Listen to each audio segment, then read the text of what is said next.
मध्य प्रदेश उपचुनाव के लिए चल रहे प्रचार अभियान के थमने में महज 24 घंटों से भी कम वक्त बचा हुआ है। मसलन बीजेपी कांग्रेस दोनों ही दलों ने अपनी पूरी ताकत झोंक दी है। दोनों ही दलों के लिए ये चुनाव प्रतिष्ठा का विषय बना हुआ है। दलों के साथ साथ चेहरों के नजरिए से देखा जाए तो चुनाव अहम माना जा रहा है। एक तरफ शिवराज पूरे दमखम से चुनावी प्रचार में जुटे हुए हैं, तो वहीं कमलनाथ इस चुनाव के जरिए अपनी शक्ति प्रदर्शन भी कर रहे हैं। देखिए रिपोर्ट। मध्य प्रदेश में 3 विधानसभा और 1 लोकसभा सीट पर चुनाव प्रचार के लिए अंतिम 24 घंटे बचे हैं। 27 अक्टूबर को शाम 5 बजे चुनाव प्रचार का शोर थम जाएगा।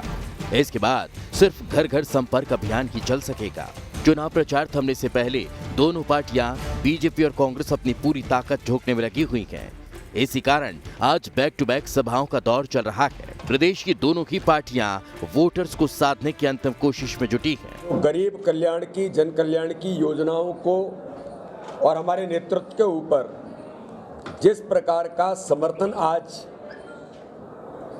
पूरे लोकसभा के अंदर और तीनों विधानसभाओं में मैं देखता हूं, इसके आधार पर और भारतीय जनता पार्टी के हमारे सभी कार्यकर्ता और प्रत्येक बूथ पर मेहनत के आधार पर रणनीति के साथ इस चुनाव में प्रचंड बहुमत भारतीय जनता पार्टी को मिलेगा, लोकसभा के अंदर भी और तीनों विधानसभाओं के अंदर। बीजेपी के कई स्टार प्रचारक पार्टी को जिताने के लिए चुनावी मैदान में उतरे हैं।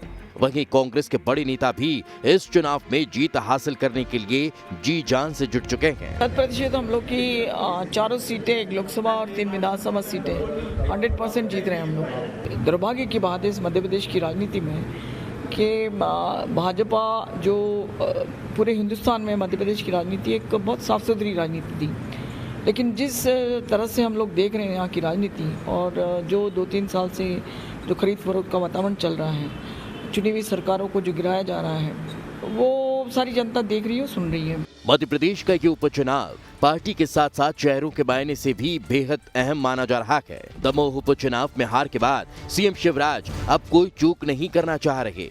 शिवराज वर्तमान में प्रदेश के मुख्यमंत्री है, तो वही कमलनाथ कांग्रेस की ओर से पार्टी का नेतृत्व कर रहे हैं।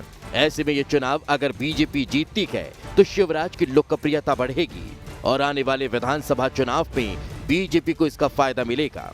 कांग्रेस से फिलहाल कमलनाथ के अलावा कोई बड़ा चेहरा सामने नहीं आया। फिर भी कांग्रेस अगर चुनाव हारती है तो पार्टी के लिए आने वाला विधानसभा चुनाव जीतना बड़ी चुनौती बन जाएगी। Team news state.